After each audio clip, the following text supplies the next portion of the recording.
Welcome to What We're Enjoying Wednesday, part of Elmhurst Public Library at Home, the library's online program series. Each week, our staff will be talking to you about what they are reading, watching, listening to, playing, or otherwise enjoying that they suggest to others. If you enjoy these videos, or just like hearing about great new books, you might enjoy our upcoming program, A Book Buzz, on Tuesday, October 13th at 7 p.m. We'll be hearing about all the great new fall and winter releases from Source Books. You can find more information or register on our website at elmlib.org/athome.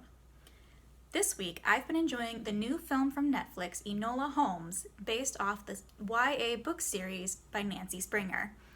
Enola has grown up very close to her mother, learning everything from chess to jujitsu. But on the morning of her 16th birthday, she wakes up to find her mother is gone. Hearing this, older brothers Mycroft and Sherlock, yes, Sherlock Holmes, come home with the intent of looking for their mother and enrolling Enola in a finishing school in which she has zero interest. Enola, like big brother Sherlock, is a bit of a detective and finds some clues about her mother's missing whereabouts. She disguises herself as a boy and takes off towards London, but on the way finds herself entangled in yet another mystery, running into the Viscount of Tewkesbury, who has run away from home, but is being chased by someone who might want to murder him. This is a delightful romp through Victorian England. Lots of fun clues, fantastically cast. Millie Bobby Brown plays Enola Holmes, and her mother is played perfectly by Helena Bonham Carter.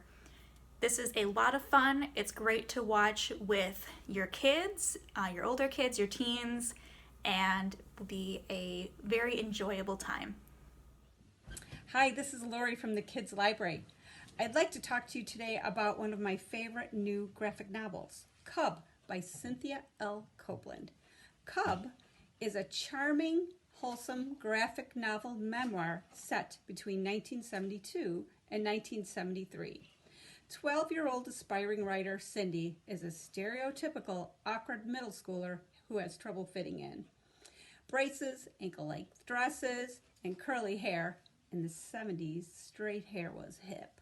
Don't help her image or her self-esteem. Using the analogy of predator versus prey, Cindy avoids the attention of the stylish mean girls, the predators, by acting boring and playing dead. She's mostly successful in avoiding them, but when her BFF is lured to the dark side by the predators, she feels lost until finding a group of goofy but loyal new friends. When her favorite English teacher arranges an internship for her at a daily paper as a cub reporter, she flourishes, gaining the confidence to deal with everything from the predators to awkward first attempts at dating. The lingo and some of the 70s pop culture references may be lost on today's middle schoolers, but the simple, colorful illustrations will help readers focus on this emotional, funny story they'll be able to relate to. Give this nostalgic, delightful graphic novel to tweens and teens who want a gentle read about growing up.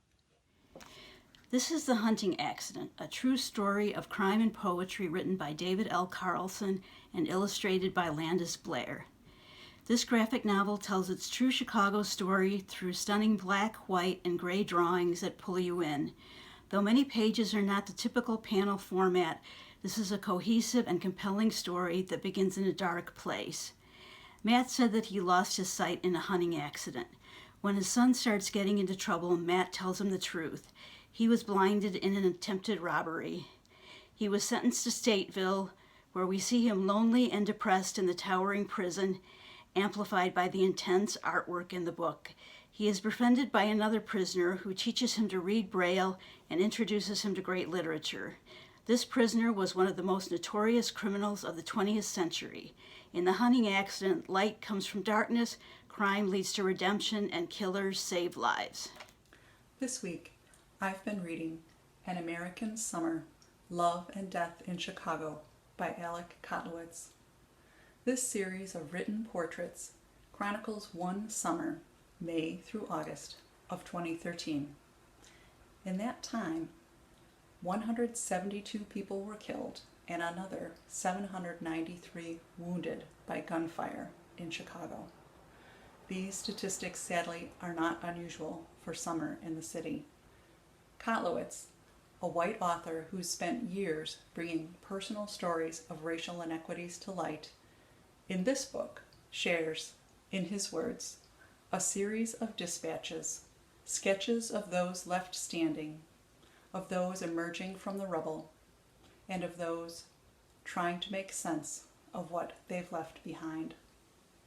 The many people who share their lives with us readers share their struggles, pain, and resilience amidst devastating circumstances in a place that, for some, may sound like a different country, but is actually in neighborhoods only a short commute away.